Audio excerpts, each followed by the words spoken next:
What's going on, everyone? LA Sports back with another video, and in this video I'm going to be talking about William Nylander extending his contract with the Toronto Maple Leafs, and I am fired up about this news. I am so happy Nylander is going to be here back in Toronto beyond this season, of course. He's one of my favorite players on the team. He's one of the best players right now in the league. In my opinion, he's a top 2 or 3 winger in all of hockey right now, the way he's playing. He's been fantastic, sensationally. He's top 5 in the league right now in scoring, and he was set to become a UFA at the end of this season, and it's just absolutely huge that the Leafs were able to keep him. A lot of people talked about the fact that the Leafs were probably going to lose him, and they might lose him. And it's going to be so tough to keep William Nylander and Mitch Marner and Austin Matthews, but now they've locked up Nylander and they've locked up Matthews as well for a long time. William Nylander will be a Leaf for life. And, how could you be upset about that as a fan, right? I'm just really excited about this. Nylander wants to be a Leaf for life. He said that, and now he's going to get his wish. He signed an 8-year deal worth $92 million in total. That is the most money in a contract that Toronto Maple Leafs have given out in the history of the franchise. It's 11.5 AAV, so that will be the cap number, $11.5 million per season. That's 13% of the cap at the projected raise for next season. So once it's projected to raise, the projection, it will have the $11.5 million at 13% of the cap. And I think it's a fair deal. Realistically, if the Leafs would have just given Nylander the $10 million he was asking for at the beginning of the year, now would it have looked better? Yeah, of course. But, obviously it's just not the way things played out. Nylander has been on an insane pace, and I don't think he's going to slow down. A lot of people are saying, oh, he's just playing this way because he's in a contract year, but I don't feel that way about Nylander. I think this deal's been in the works for some time, and he's shown that he's continued this pace. So he's a big performer in the playoffs. He knows what he's doing.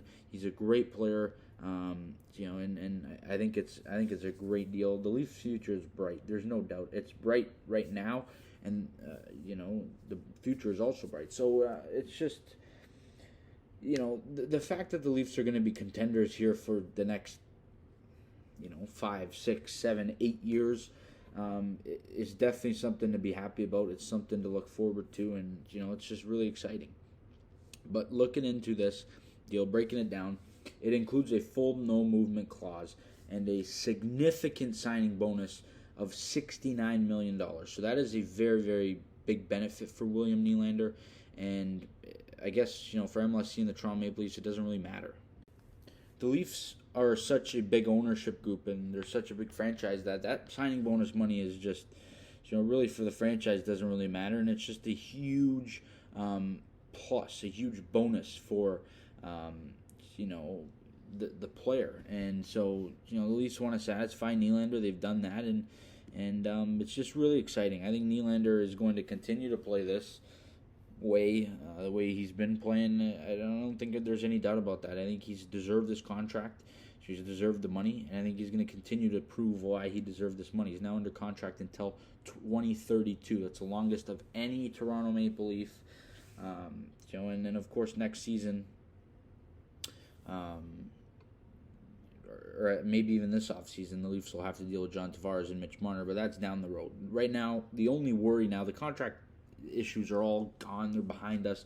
The only worry now is this season and winning right now, winning this season. That is the only, concern for the Toronto Maple Leafs. And, when it comes to looking at William Nylander's contract and what he could have possibly gotten the offseason from other teams elsewhere, it's a whole lot of money. He could have easily got $13 million per year, in my opinion. I think he definitely would have got that.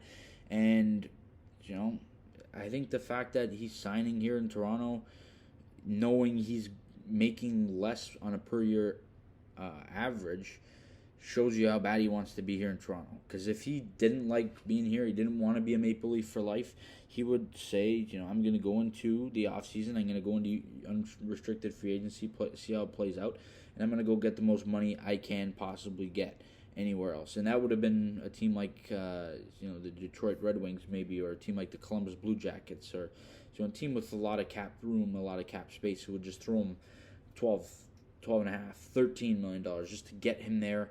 And of course, it would only be on a 7-year deal. The maximum that a team can offer a UFA of another team. But so Toronto got it locked up. Brad Treliving gets the job done. I like the deal. I think you weren't getting Nylander at any less. For people who say, oh, they should have got him under 11, it was not going to happen. Nylander's playing like a top 5 player in the league. He's top 5 points. So there's a reason for him to get the money that he's getting. He had a tremendous start to the year. He's a big-time playoff performer, of course, with that point streak at the beginning of the year. And I think he's going to continue to play the way he's been, keep up the pace that he's been playing at. And I think he's going to be able to do that here, as he's in his prime. For a long, long time, William Nylander is going to be a Leaf for life. Could not be happier. You guys let me know all the good stuff down in the comment section. I'm happy with the move. You guys let me know what you think. And as always, please leave a like on the video, subscribe to the channel if you guys are new. We'll see you guys on the next video. And as always, go Leafs, go.